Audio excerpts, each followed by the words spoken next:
Well, it's Donald Trump's 78th birthday today, and perhaps he started celebrating a day early by returning to the U.S. Capitol for the first time since the January 6th riot.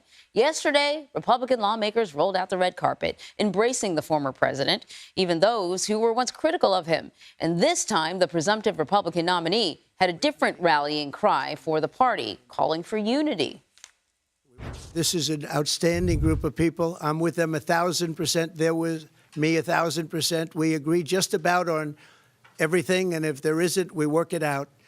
And I've had a really great relationship with just about everybody here. Trump met with the full House Republican Conference and GOP senators during his visit. Meanwhile, the Biden campaign released an ad blasting Trump over January 6th, and the Democratic National Committee ran a mobile billboard that drove around the Hill showing video of the Capitol riot. All right, our Nikole Killion is joining us now with a little bit more on the former president's speech, what he had to say. Good to see you, Nikole. What stood out to you during Trump's visit yesterday, and how are Republicans lawmakers reacting to the visit?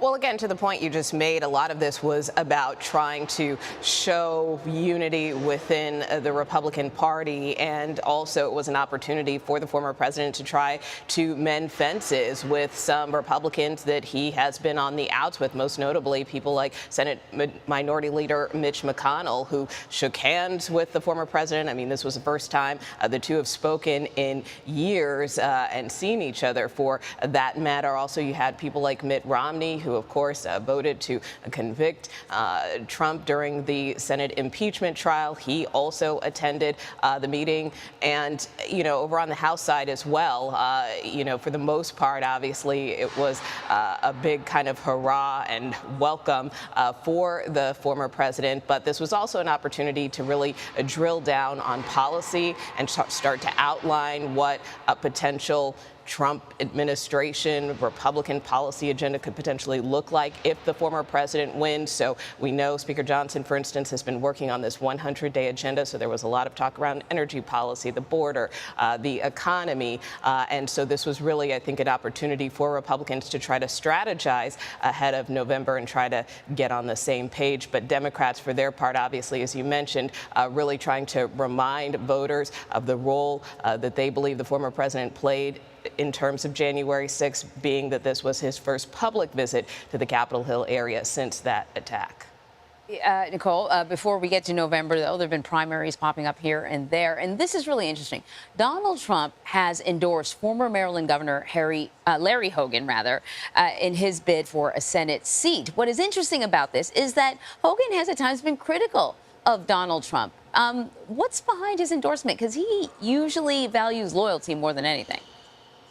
Yeah, and this endorsement wasn't necessarily welcome by the Hogan camp, because his campaign swiftly put out a statement saying that Larry Hogan does not intend to support the former president, just as he did not back in 2016 and 2020. Furthermore, an aide I spoke to with the campaign said that they were unaware of this endorsement when I asked if there had been any conversations about this prior to the former president's interview where he announced this endorsement. So that being said, what it does for Larry Hogan kind of remains to be seen. Obviously, the Maryland Senate race is in a very deep blue state of Maryland, although Governor Hogan was certainly very popular during his administration. But certainly the Democratic candidate, Angela Alsobrooks, has really been working to align Hogan with Trump. So this is kind of just, a gift, if you will, to Democrats that kind of falls into their hands here in the state in what's expected to be a pretty competitive race. All right, Nikole, thank you. You bet.